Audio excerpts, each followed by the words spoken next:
Hey guys, welcome yet again to another Showdown sweep. I'm Mr. Lucky Luke, and today's one we got ourselves a legitimately I would say fully almost. So I had to say legitimate to count that one. A Corviknight sweep. Now you people already expect me to be like, oh, one of these. It's gonna be one of those sets. Pretty sure that one's gonna expect this one already to be that one. So yeah, but no. Hold on, get back in your seats, people. Get back in your seat. How can you? Why would you leave a? I mean, how then you wouldn't see the pecking a PECK Corviknight sweep. Which, by the way, yes, ladies and gentlemen, we got a PECK Corviknight sweep, which is going to be an amazing one. So this is going to be a very confident sweep that I really want to try this out and hope you enjoy this one. Now, this one is going to be a really complicated one because this one is going to be using only the move PECK. Now, PECK is basically just a 35 base power and by far the most, probably the one of the few weakest moves it gets, except for Gust, obviously. Here, I mean, Gust is also a pretty weak move, which is it is an illegal move for Corviknight, which should make no sense because it flies a lot, so Gust should be a little bit of something else, but you know, it doesn't matter. But yeah, so it's going to be a 35 base power, and it has a pretty decent stat. So this one has its highest stats being 105 with defense, which is pretty okay. It gets 98 for HP, 87 for attack, 53 for special attack, which is not really delicious, but pretty alright for mean sets. 67 for speed, not 69, but that's close enough, and 85 for special defense. And it gets abilities Pressure, Unnerve, and Mirror Armor. Now, I was going to try using a Mirror Armor Sith, but I want to try use the ability Pressure a little bit because I want to make sure the pressure goes beyond them. So that's what it's going to be doing for this sweep. Now, for this one, I actually wasn't really fully going for a sweep for the Corviknight. And for the second battle, we actually just scalp one right off the bat. So we got actually two battles here, but this one's going to be really more of a complicated one since I'm never sure if I got that one clearly or not. But either way, that's going to be it. And I hope you enjoy this one. So with this battle here, we got against Mr. Gallu, which a little bit strange username, but either way, that is pretty much it. So this battle here, I wasn't actually really going for a sweep here. I was just doing around the battle. So we got a Iron Treads who's going to go for an Earthquake, got my ability activation. So now I got my Snowscape, and then I was like, you know what?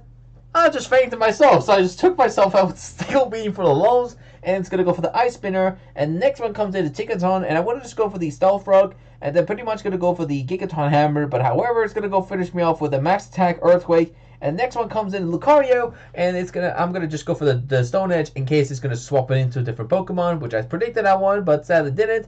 And next one comes Earthworm. I'm going to eat the Earthquake, and now it's Corviknight time.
Alright guys, I hope you guys enjoyed the massive folio sweep there.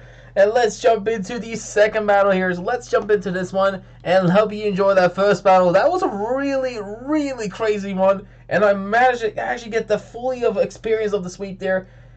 Boy, I thought I was going to get so swept there back then. But you know what, that didn't work out. So yeah, it turned out to be a massive, great sweep there. And I even got burned on this one, so a little bit of a fun time as well. So yeah, we got the next battle against GSM26, and this was just a random battle against him. I wasn't even going back then. I wasn't even going for it. And now they're going to go for the U-turn. I thought this is not a bad opportunity for me to start setting up here. So I'm pretty much going to go for the substitute and pretty much going to go for that strategy again. And pretty much, I was like, actually, I was doing it just, actually, I'm not gonna lie, I wasn't even doing the attempted. So yeah, I'm gonna get the body press with Babiesa.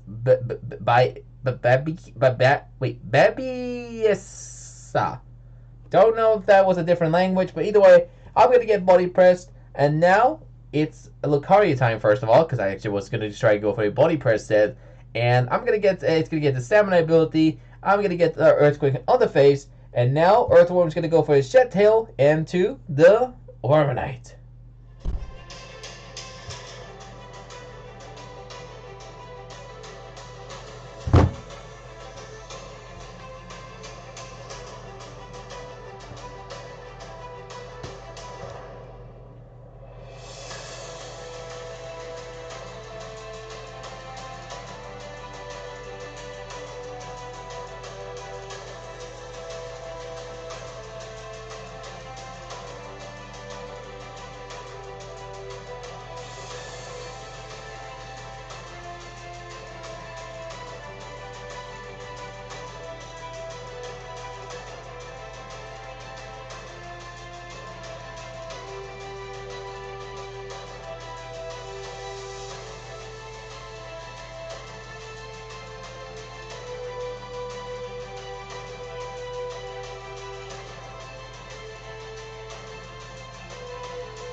If you thought that battle was nothing like Assault, then I don't know what would you not be. But yeah, let's take a look at this Corviknight set here, and let me tell you this amazingly good and amazingly PECK set. So we got a very good battle in the first battle, and the second one we got a little bit of a little bit of naughty rage quit here.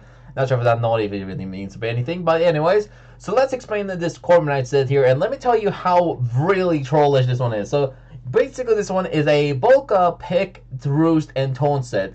Now, the ability we gave this one is pressure. You could actually run this one as a mirror armor one, but I decided to run a little bit more troll, and I want to try to use pressure for this ability. Now, pressure wasn't really much doing this spot, but basically what it does is, you can see right here from the description, if this Pokemon is the target of the foe move, that move loses the additional power points, and it has an additional power point it will remove if it gets hit. So for this battle, I actually got to use a little bit on the pressure, but not exactly that much. So you can better often run mirror armor if you want to run something that doesn't rely on you getting dropped on defense or attack in general, but it doesn't matter. I wanted to run pressure anyway, so this one is really more of a bulky one anyway. So I run this one as the leftover item and the Terra Flying for a boost on the PECK. So this set is pretty much the best way you can run the Corviknight if you want to run something this trollish set. Now I give this one also PECK for its basic obviously move. Now we got bulk up for increasing its physical attack and physical defense by a little bit. We have roost to heal up, and we also have taunt in case there's any baton posters or any monster wants to, set up on me. So that way, if, for example, if there's any, like, haze users or any, like, monster who wants to use, like, I don't know, like, paralyzed, like, Thunder Wave or Toxic or Spore or anything like that, then you can use taunt in this thing. Better off to run this one then if you're running, like, a Sticky Web user, which better off using in this battle if you want to try use, like, a Sticky Web user in your team. Definitely use that if you want to try to run a little bit more on the speed set, if you want to try outspeed that thing. But I don't think it's super overpowered, however, to outspeed this one anyway. So the thing is, the thing about this is that this thing still gets outspeed most of things. So even running a little bit of sticky web, this thing cannot outspeed everything. So it is better off to try to run something just naturally bulky. But either way, that's pretty much it for this amazingly salty night, and I'll be uploading this thing straight off the bat. And I think I even spelled it wrong. I think I'm supposed to spell night with a night. But it doesn't matter. That's how I spell sometimes. But yeah, it is what it is. And I hope you enjoy the sweep here. See you guys then, and stay lucky out there.